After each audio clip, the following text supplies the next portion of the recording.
누가복음 안에도 동일하게 기록되어 있는 사건이에요. 그런데 이제 앞에서 제가 유사한 관점이라고 했던 이야기는 약간씩의 차이가 존재하는 거고, 그 약간씩의 차이는 뭐냐면 마태가 말하려고 하는 예수님에 관한 이야기, 이게 마태복음이고, 누가가 말하려고 하는 예수님에 관한 이야기가 누가복음인 것처럼 본인들이 이야기하려고 하던 예수 그리스도의 어느 한 메시아적인 측면, 이것들이 각각의 복음서들이 가지고 있는 내용의 다른 관점이거든요. 근데 이제 유사해요. 그런데 조금 달라요. 즉 저희가 같은 사건인데 이 같은 사건을 마태복음, 누가복음, 마가복음이 다룸에 있어서 저희는 마태의 시각에서 이 본문을 읽을 때만 이 본문이 옳게 또 내지는 건전하게 해석이 되어지는 거죠. 이제 어제 본문 같은 경우도 그것도 다른 복음서에 등장을 하거든요. 이제 마태복음 가운데에서 이제 주님께서 배에서 주무시잖아요. 그럴 때 이제 제자들이 너무나 무섭고 두려운 나머지 주님을 깨워요. 그리고는 우리를 좀 돌아봐라, 구원해 달라고, 우리가 좀 죽게 되었다라고 하니까 주님께서 뭐라고 책망하시냐면 왜 두려워하느냐, 왜 무서워하느냐, 그리고 믿음이 작은 자들아. 사실 이거는 배는 예수님이 타자고 한 배인데 타박은 제자들이 듣고 있는 상황이고, 아니 더 이상 인간의 힘으로 제어 안 되는 배에서 그 배가 깨어지면 자기가 죽을 게 너무나 분명한 상황에서 죽게 됐다는 건 팩트잖아요. 사실이거든요. 그 상황에서 주님께서 뭐라고 얘기하시는 거냐면 적반하장인 거죠. 왜 걱정하냐? 왜 무서워하냐? 왜 이렇게 믿음이 작냐? 사실 이러면 이제 인간으로서 주님한테 드릴 말씀이 별로 없는 거죠. 이제 이게 인간적인 측면의 해석이에요. 그런데 본래 마태가 하려고 하던 총 주제의 관점에서는 예수님의 그 말씀이 합당합니다. 마땅합니다. 오늘 보면도 마찬가지 맥락에서 좀 읽으시면 좋을 것 같은 거예요. 자, 그럼 마태복음의 주제가 뭐냐면 전에 새벽에 말씀드린 것처럼 예수님이 유대인의 혈통을 타고 오신 하나님의 아들이심에 대한 이야기를 마태복음 1장 족보에서부터 이미 시작을 해버립니다. 그러니까 이미 전제적으로 예수님께서는 약속된 메시아로서 구약 가운데에서 오실 메시아로, 신약 가운데에서 이미 오신 메시아이며 계시록을 통해서 다시 오실 심판주 메시아로서의 예수 그리스도는 유대인의 혈통을 타고 온 참 하나님, 참 하나님의 아들이시다. 이것을 확증하고 입증하는 성경이 마태복음이라고 하는 성경이에요. 즉 배에서 주무시는 분은 주무시던지 깨던지 어떤 분이냐면 하나님의 아들이신 거죠. 구약 창세기로부터 천지 만물을 창조하시고 바다를 다스려 오셨던 바로 그 하나님이 지금 배에서 주무시고 계신 거죠. 그러면 하나님 안에 있는 겁니까? 물속에 있는 겁니까? 그러니까 이런 측면에서 어제 본문에서 예수님이 책망을 하신 거거든요. 오늘 본문도 마찬가지 맥락으로 보시면 좋을 것 같아요. 누가복음이나 마가복음 같은 경우는 이 같은 사건에 대해서 묘사를 하는 데 있어서 중풍병자 사건은 너무나 유명해요. 예수님이 작은 집 안으로 들어가서 앉아서 말씀을 가르치실 때 이 중풍병자는 혼자 움직일 수가 없으니까 들 것을 들고 있는 사람, 최소 2사람에서 4사람 정도가 들 것을 들고 지붕 위로 올라가서 예수님이 말씀하고 계시는데 지붕을 막 뚫는 거죠. 그럼 여러분 예전에 집 구조상에서 예수님의 말씀을 전하고 있는데 지붕을 뚫고 있으면 예수님의 말씀이 정확하게 제대로 가르쳐 졌겠습니까? 불가능하거든요. 위에서부터 뭐 돌가루부터 시작해서 흙가루들이 막 뿌옇게 흐트러질 게 분명한데 거기서 이 사람들이 달아내려요. 그래서 누가복음이나 마가복음은 그들의 행위가 뭔지를 조금 더 상세하게 묘사를 해요. 근데 오늘 마태복음은 지붕 뚫는 이야기는 안 나와요. 즉 마태가 하려고 하는 얘기는 물론 그들의 믿음을 보시고 주님이 중풍병자를 회복시키시지만 그들의 믿음의 행위가 마태복음의 포커스가 아님을 마태는 이미 보여주고 있는 겁니다. 누가나 마가복음에서는 지붕 뚫는 사건에 대한 묘사가 먼저 시작이 되지만 마태복음엔 그것이 없다는 것은 누가복음의 내용을 여러분이 잠깐 잊어버리고 마태 자체가 이야기하려고 계신 예수 그리스도가 누구신지에 관한 이야기에 조금 더 집중하자. 그 얘기가 마태의 출발점이라는 거죠. 그리고 이 같은 기록된 기적적 사건에 대해서 두려워하고 놀랬다라고 하는 것은 동일합니다. 세 개 복음서가. 그런데 누가복음이나 마가복음 같은 경우는 거기에 어떤 일이 있었냐면 우리가 도무지 이런 일을 보지 못했다라고 하는 그 사건, 이벤트에 주목이 되어 있어요. 하지만 오늘 본문은 그것이 또 생략되어 있어요. 자, 그럼 여러분, 위에서도 사람들이 지붕 뚫었던 이야기도 생략되어 있고 결론에서도 다른 복음서에서는 이런 일을 우리가 도무지 보지 못했다라고 하는 인간들의 감탄적인 발언이 빠진 것은 마태의 포커스는 오로지 어디에 가 있냐면 지금 이 중풍병자를 일으켜 세우셨던 예수 그리스도의 언행에 말씀하심과 행하심에 영적인 초점이 가 있는 겁니다. 그럼 그 초점 가운데 우리가 더 깊이 들어가 보면 되는 거죠. 그래서 봤더니 동일합니다. 중풍병자는 혼자 올 수 없어요. 그래서 이 중풍병자를 데리고 온 그들을 보시고 반응하시는 게 2절입니다.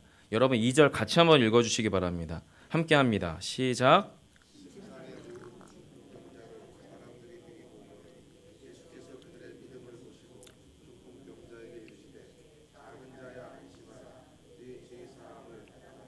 네, 주님께서 하신 일은 두 가지입니다. 첫 번째는 보셨고요.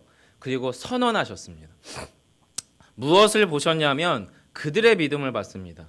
병자를 포함해서 들 것을 들고 왔던 그 다수의 사람들의 함께하는 그 공동체적 믿음을 보셨어요. 그리고 그 믿음에 대해서 반응하시는 두 가지의 선언이 있었습니다. 첫 번째는 뭐냐면 작은 자여 안심하라. 두 번째는 내 죄사함을 받았느니라. 여러분 믿으시기 바라요. 예수 그리스도께서 하나님께서 어느 한 대상 하나님의 사람을 보시고 말씀하시면 거기에서는 창조 때로부터 일어났던 하나님의 일들이 일어날 줄 믿습니다. 즉 저와 여러분이 새벽기도 현장이든 예배의 현장이든 여러분의 일상의 현장 가운데에서 주님께서 우리의 삶을 바라보고 계시고 주목하고 계시고 함께 계심에 대한 믿음의 현장 안에서 주께서 우리의 그 어떤 현상들을 보시고 거기서 저와 여러분 가운데 말씀하실 건데 그 말씀은 창세 때로부터 창조 때로부터 일어났던 하나님의 동일한 창조 때의 그 역사가 저와 여러분의 삶 가운데도 동일하게 일어날 것을 믿으시라는 거예요. 왜냐하면 오늘 본문에서도 주님이 뭐를 얘기하시냐면 첫 번째 작은 자여 안심하라. 이 얘기는 저에겐 이렇게 들려요. 어렸을 때 저희 외할머니나 저희 친할머니가 저를 어릴 때 초등학교 넘어서까지 아가야라고 하셨어요. 그런데 외할머니는 그래도 제가 꽤 오랫동안 배워와서 돌아가셨던 것까지 아는데 친할머니는 제가 너무 어릴 때 돌아가셔서 기억이 안 나요. 하지만 저는 외할머니가 저를 어릴 때부터 대학생이 될 때까지 아가라고 불렀을 때 그 따뜻한 감정들, 그 밀려오는 할머니에 대한 그리움들이 그 아가야라고 하는 단어에 배어 있거든요. 그래서 저희 어머니가 친할머니도 너를 아가야라고 불렀다고 하면 어떻게 해요? 저는 그 아가야라고 하는 감정과 그리움을 가지고 친할머니에 대한 감정 역시도 거기서 동일하게 불러 일어나시는 거죠. 지금 주님께서 작은 자야라고 하는 말은 저의 정서상에서는 아가야 안심해라. 달리 말하면 아가야 너가 옳다라고 하는 거와 동일하게 들려요. 주님께서요. 창조 때의 하나님 되신 예수 그리스도께서 말씀으로 하나님과 함께 계시는 중에 당신의 아버지 되신 하나님, 창조주 아버지 하나님과 함께 천지 만물을 창조하셨어요. 주관하셨어요. 다스리셨어요. 그러다가 구약의 약속된 말씀의 시기를 따라 이 땅 가운데 인간의 몸을 입고 오셨어요. 인간의 몸을 입고 오셨다고 창세 때부터 영혼과 인생들을 굽어보시고 살펴보시던 하나님의 시선이 없어질까요? 축소될까요? 왜곡될까요? 동일합니다. 여러분. 본문의 작은 자야라고 하는 말은 아가야 내가 너를 보았다. 내가 너를 안다. 내가 너와 함께하고 있다라고 하는 창세 때로부터의 하나님의 시선입니다.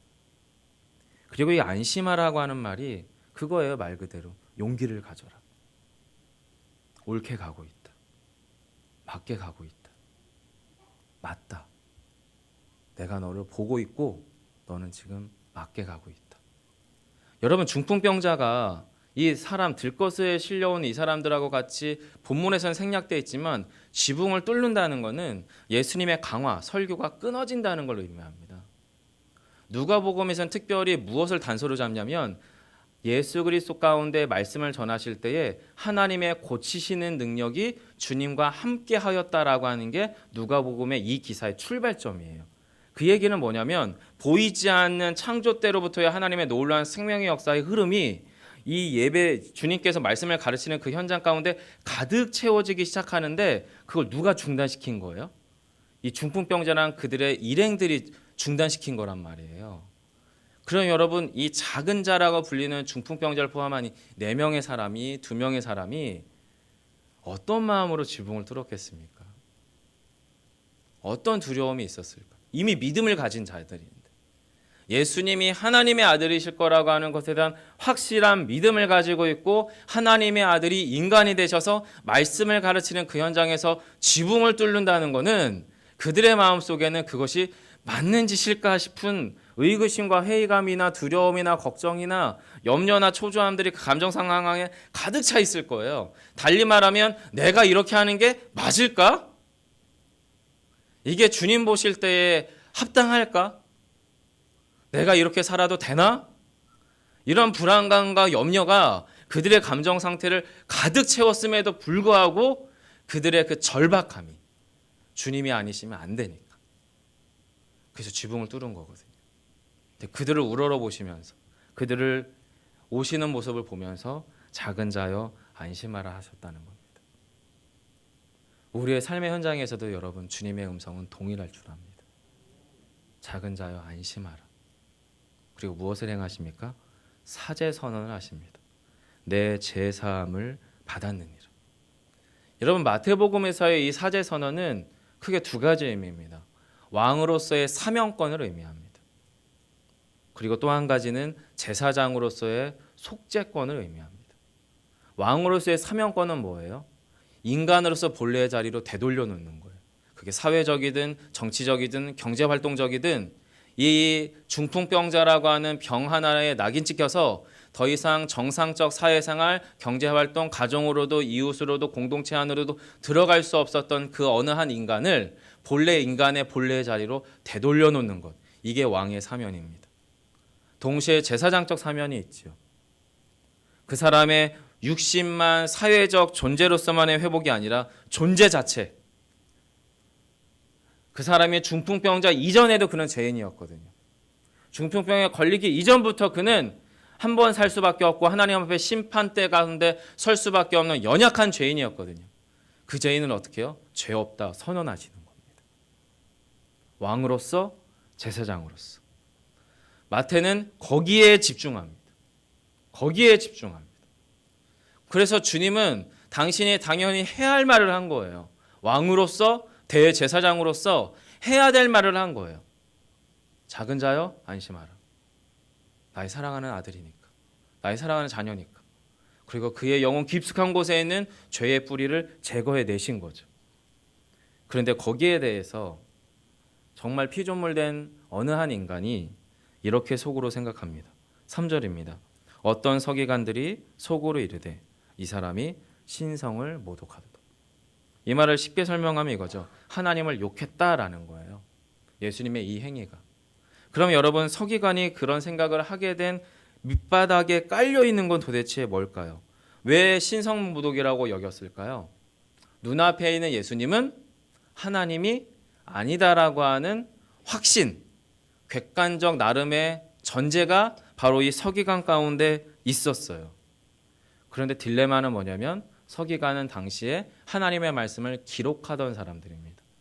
하나님의 말씀을 가장 많이 알고 있는 사람들이에요.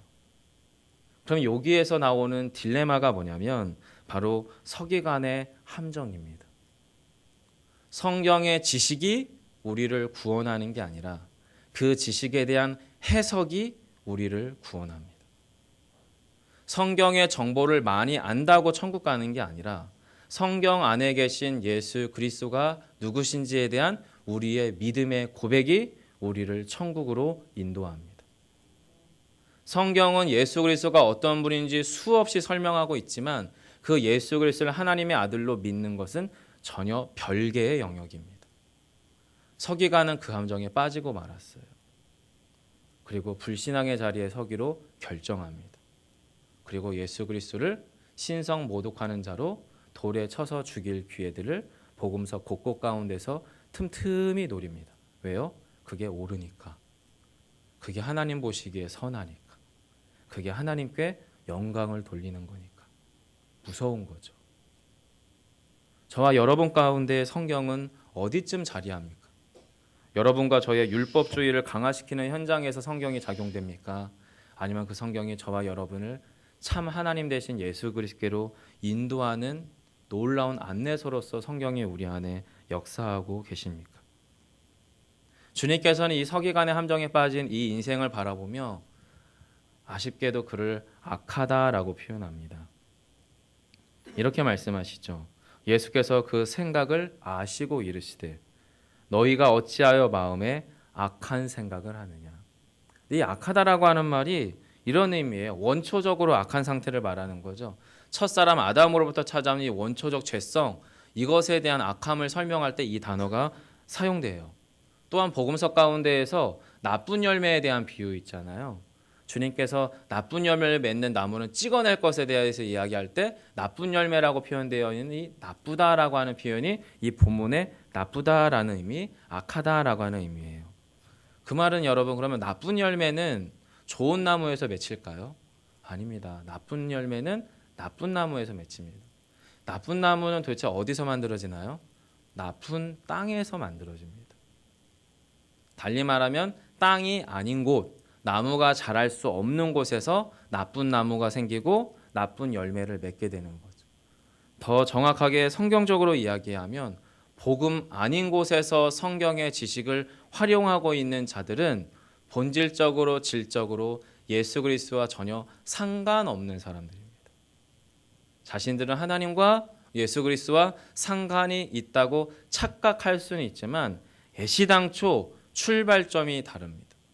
왜냐하면 다른 땅이기 때문에, 악한 땅이기 때문에 악한 땅에서 자라는 나무는 악해질 수밖에 없고, 나쁜 양분을 얻는데 유해한 땅에 심겨진 나무가 좋은 열매를 맺는 건 거의 불가능하잖아요. 서기관은 지금 본문에서 그 악함의 진단을 받고 있는 자들이었어요. 그런데 주님께서 그들을 향해서도 한 번 더 구원의 손길을 내미세요. 그게 여러분 5절 6절입니다. 같이 한번 읽어볼까요? 함께합니다. 내 죄사함을 받았느니라 하는 말과 일어나 걸어가라 하는 말 중에 어느 것이 쉽겠느냐. 그러나 인자가 세상에서 죄를 사하는 권능이 있는 줄을 너희로 알게 하려 하노라 하시고 중풍병자에게 말씀하시되 일어나 내 침상을 가지고 집으로 가라 하시니. 여러분 6절이 그러나라고 출발합니다. 이 그러나는 앞에 5절 안에서 굳이 뭔가 하지 않아도 되지만 그 일을 했기 때문에 그것에 대한 전환을 하기 위해서 그러나라고 하는 단어를 쓰는 거예요. 이게 무슨 이야기냐면 이미 중풍병자는 치유함을 받았을 뿐만 아니라 죄사함을 받았어요. 이미 영혼에 깊숙한 자기 삶의 문제의 뿌리를 제거했기 때문에 끝이에요. 그런데 굳이 주님이 한 번 더 누구를 위해서, 서기관들과 그 무리들을 위해서 무엇인가 한 번 더 액션을 취하는데 아주 쉽게 어린아이에게 알아들을 수 있는 쉬운 설명으로 지금 5절처럼 설명하는 거예요. 내가 하나님인데 내가 창조 때로부터 인생들을 굽어 살피고 창조하고 지우고 주관하는 생명의 주 되신 하나님인데 그런 내가 왕으로서 너희에게 질문한다는 겁니다.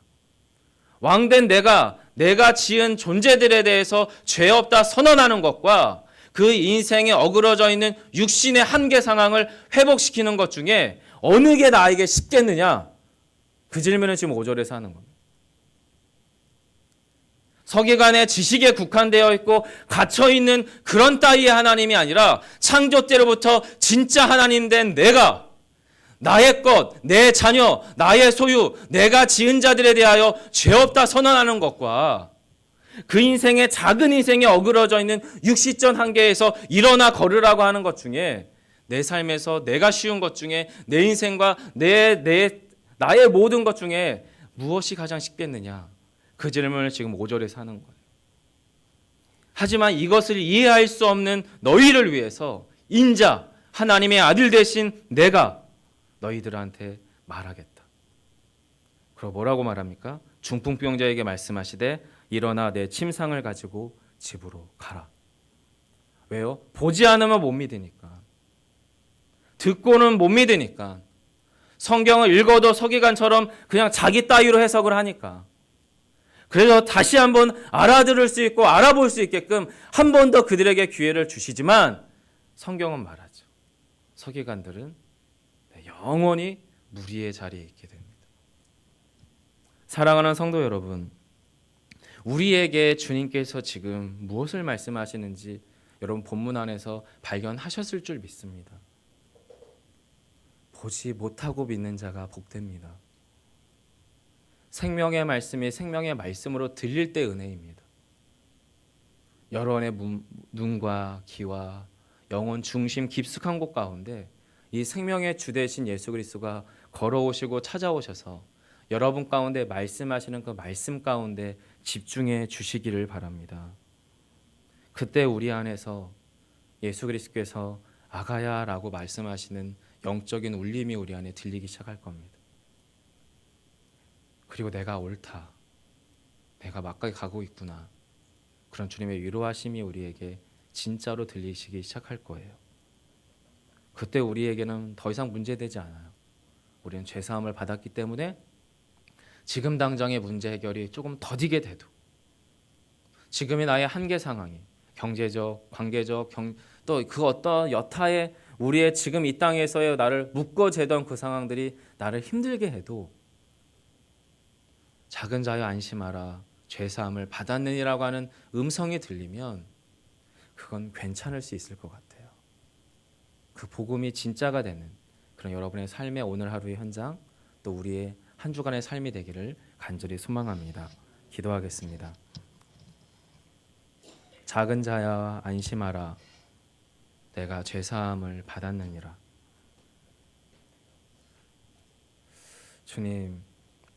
주님께서 이 땅에 오셔서 하셔야 되는 유일한 말씀은 이 한마디셨고, 그리고 이 한마디를 위해서 당신은 십자가를 지시고 죽으시고 부활하심을 통하여 우리에게 그것이 진짜임을 보이셨습니다.